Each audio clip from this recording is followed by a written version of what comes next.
Hello, I'm going to show you how to find ant queens or colonies in Canada. Canada's more northern location means that queens and colonies behave a little bit differently. This is because the soil rarely dries out more than an inch or two deep, and we get snow instead of extremely hot and dry weather. Queens can be found wandering around just after a mating flight, and they can also be found in their founding chamber, as the northern queens rarely dig more than a couple of inches deep. In Canada, late May, early June, late July, and August have the most ant flights. Queens can be small at 5 millimeters long, or larger up to 16 millimeters long. Often you will find queens walking on cement after a mating flight. This is a driveway, and all of the moving black dots are ant queens. This is the biggest ant flight that I know of in northern Alberta. These are Camponotus, also known as carpenter ants.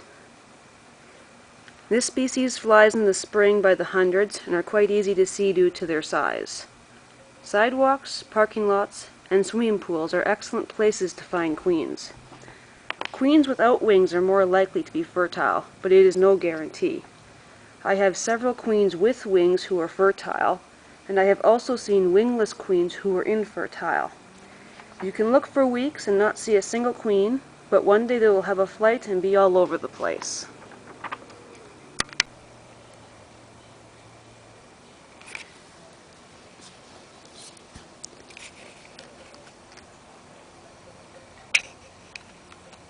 Some queens like to make their founding chamber under tree bark.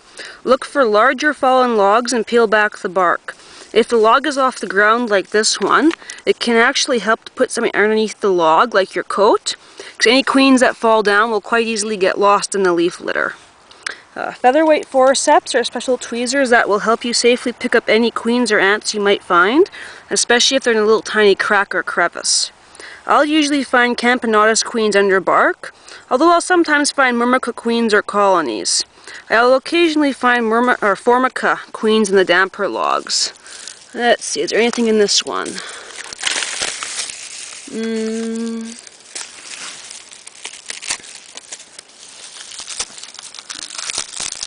Oh, there goes one.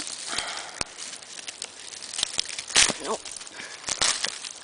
Oh, there's another one way over there. Okay, there's two right here, and it's only 2 weeks, or not even 1 week, since the Camponotus had their big flight. Sometimes peeling apart a rotten log will reveal a queen or colony.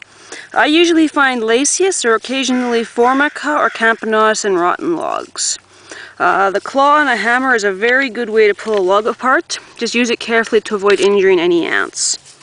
A word of warning, if you are in a somewhat remote area, carry bear bells and bear spray in case of an encounter with bears, cougars, or coyotes. I also carry an air horn in my cell phone. If you are bent down low to the ground, you make an easy target. And while we are focused on a log or ants, we might not notice we have company until it is too late. My dog acts as a sentry, although he would probably hide behind me if anything did show up. So let's see what's in this log. Got a spider. Oh, we got a Camponotus worker down here. I usually choose a little bit wetter logs to work with. Oh, we have a colony of, it looks like, Myrmica. Looks like all young workers. They're pretty pale. Yeah, just a small nest. Actually, there goes the queen way in there. But I already have a colony of them. So let's put their little home back together. But these guys are often nesting just a few inches away from other species.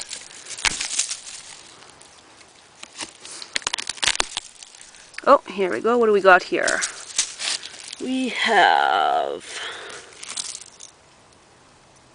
Camponotus right there. There's an old colony of Camponotus. Got some mealworms too. And oh, there's even a Formica acerba just over here. So we have quite a few species in this log. In Canada, we have the unusual ability to turn over a rock, piece of wood, or lawn ornament and find a founding queen or an entire colony.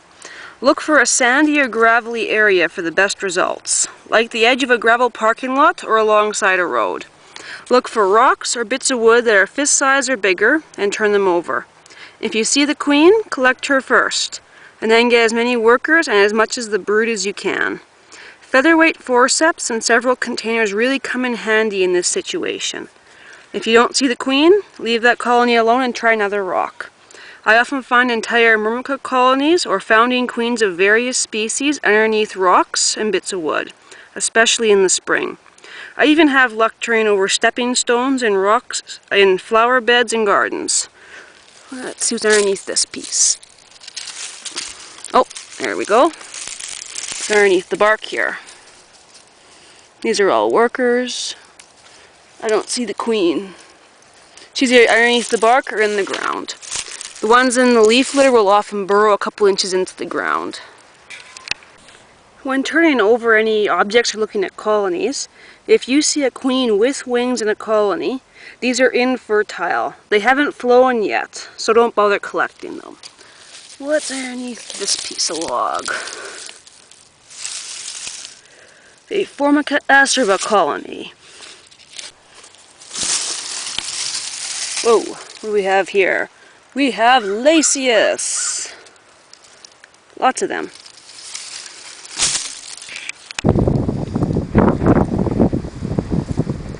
Oh, there's a Camponotus queen. Put that back down. There's some myrmica down there.